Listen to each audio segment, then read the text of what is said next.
புத்தகம் 2 உலகப் பயணியின் புத்தகம். காண்டோ 13 மனதின் சுயத்தில் பக்கம் 287. எல்லையற்றதன் ஆழமற்ற பேரானந்தத்தில்.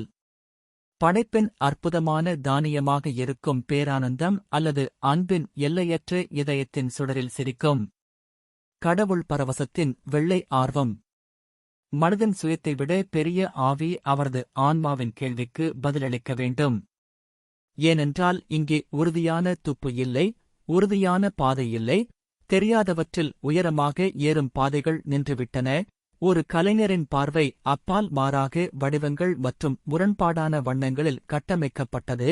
ஒரு பகுதி அனுபவம் முழுவதையும் துண்டு துண்டாக பிரித்தது. அவர் மேலே பார்த்தார், ஆனால் அனைத்தும் வெறுமையாகவும் அமைதியாகவும் இருந்தது.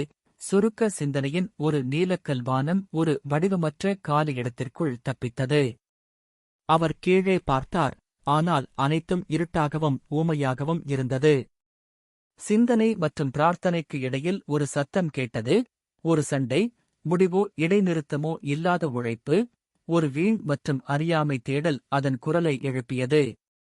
ஒரு வதந்தி மற்றும் ஒரு இயக்கம் மற்றும் ஒரு அழைப்பு, ஒரு நுரைக்கும் கூட்டம், ஒரு எண்ணற்ற அழுகை மரண அறியாமையின் கரையோரங்களில் வாழ்க்கையின் கடல் அலையில் எப்போதும் உருண்டது.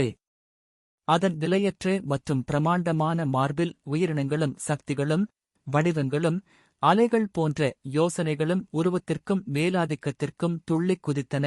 மேலும் காலப்போக்கில் எழுந்து மூழ்கி மீண்டும் எழுந்தன. தூக்கமில்லாத பரபரப்பை ஏற்படுத்திய அடிப்பகுதியில் போராடும் உலகங்களின் ஒன்றுமில்லாத பெற்றோர், ஒரு பெரிய படைப்பாளி மரணம், ஒரு மாய வெற்றிடம். பகுத்தறிவற்ற அழுகையை எப்போதும் நிலைநிறுத்துவதற்காக, எப்போதும் உயர்ந்த வார்த்தையை விலக்குவதற்காக, அசைவற்ற கேள்வி மற்றும் பதிலை மறுக்கும் குரல்கள். மற்றும் அணிவகுப்பின் கீழ் ஓய்வெடுத்தது மங்கலான அறிதலின் ஊமை நிச்சயமற்ற தன்மை. இருள் மற்றும் ஒளியின் 2 வானங்கள் ஆவியின் நடைக்கு அவற்றின் வரம்புகளை எதிர்த்தன. புத்தகம் 2 உலகப் பயணியின் புத்தகம். காண்டோ 13 மனதின் சுயத்தில் பக்கம் 288. அது சுயத்தின் முடிவெளியில் இருந்து மறைக்கப்பட்டு நகர்ந்தது. அனைவரும் வாழவும் இறக்கவும் வாழ வேண்டிய உயிரினங்கள் மற்றும் தற்காலிக நிகழ்வுகளின் உலகில். புதுப்பிக்கப்பட்ட மரணத்தால் அழியாதது, அது அதன் செயல்களின் சுழலில் அலைந்தது அல்லது அதன் சிந்தனையின் சுழற்சிகளில் ஓடியது.